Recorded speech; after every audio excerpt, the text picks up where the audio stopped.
Hello বন্ধুরা, Ancelotti ব্রাজিলের coach হচ্ছেন, তবে তার সাথে সহকারী কোচ হিসেবে একজনকে চাই আনচেলত্তি। তিনি হলেন ব্রাজিলের সাবেক কিংবদন্তি রিকার্ডো কাকা। শেষ পর্যন্ত ব্রাজিলের সঙ্গে চুক্তিতে এসেছেন কার্লো আনচেলত্তি। আপনারা অনেকেই জানতে চেয়েছিলেন কবে আনচেলত্তি ব্রাজিলের কোচ হয়ে যোগ দিবেন। তাদের জন্য বলছি, আগামী 26 তারিখ ব্রাজিলে কোচ হিসেবে যোগ দেবেন কার্লো আনচেলত্তি। এই মাসের শেষ সপ্তাহে কনফার্ম হয়ে বলা যাবে কার্লো আনচেলত্তি ব্রাজিলের কোচ হবেন কিনা। আনুষ্ঠানিক ঘোষণা শুধুই সময়ের অপেক্ষা। মে মাসে 26 তারিখ ব্রাজিলের দল ঘোষণা হবে। সবকিছু ঠিকঠাক থাকলে আনচেলত্তি ব্রাজিলের স্কোয়াড ঘোষণা করবেন। কার্লো আনচেলত্তি বলেন, যদি সে ব্রাজিলের কোচ হয় তাহলে তার সাথে একজন সহকারী কোচ চাই সে।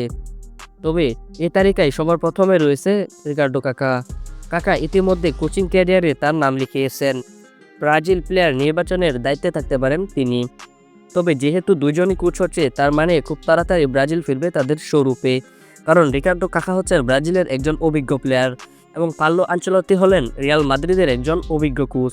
সেক্ষেত্রে দুজন মিলে ব্রাজিলকে দাঁড় করাতে খুব বেশি সময় লাগবে না। আশা করা যায় এদের দুজনের হাত ধরে 2026 বিশ্বকাপে ভালো কিছু করবে ব্রাজিল। তো চলেন আপনাদের কমেন্টগুলো দেখা যাক। শাহিন ভাই কমেন্ট করছে, ভাই নেইমার জুনিয়র কি সত্যিই খেলবে? হ্যাঁ ভাই খেলবে, যদি সে ফিট থাকেন তাহলে। কাউসার ভাই কমেন্ট করছে, ভাই সান্তোসের হয়ে নেইমার কি খেলবে? কোন ক্লাবে খেলবে নেইমার? ভাই সান্তোসের হয়ে কবে নেইমার খেলবে তা এখনও জানানো হয়নি। তবে বর্তমানে যেহেতু নেইমার সান্তোসের হয়ে খেলছেন, তাহলে নেক্সট ম্যাচে সান্তোসের হয়ে মাঠে নামবে, সেটাই স্বাভাবিক। স্পোর্টস টিভি থেকে এক ভাই কমেন্ট করছে, ভাই নেইমার কবে মাঠে নামবে? ভাই ব্রাজিলের পরবর্তী ম্যাচে দেখা যাবে নেইমারকে। তারপরে সাদিয়া আক্তার কমেন্ট করছে, ভাই ব্রাজিলের কোচ কে? আপু, ব্রাজিলের কোচ এখনও কেউ না, তবে খুব তাড়াতাড়ি কোচ হিসেবে যোগ দেবেন কার্লো আনচেলত্তি। তো বন্ধুরা, ভিডিওটি এই পর্যন্তই। আপনাদের যদি কিছু জানার থাকে তাহলে কমেন্ট করতে পারেন, উত্তর পাবেন নেক্সট ভিডিওতে। এবং ভিডিওটি ভালো লাগলে অবশ্যই আমাদের চ্যানেলটি সাবস্ক্রাইব করবেন এবং ভিডিওতে একটি লাইক করে দিবেন।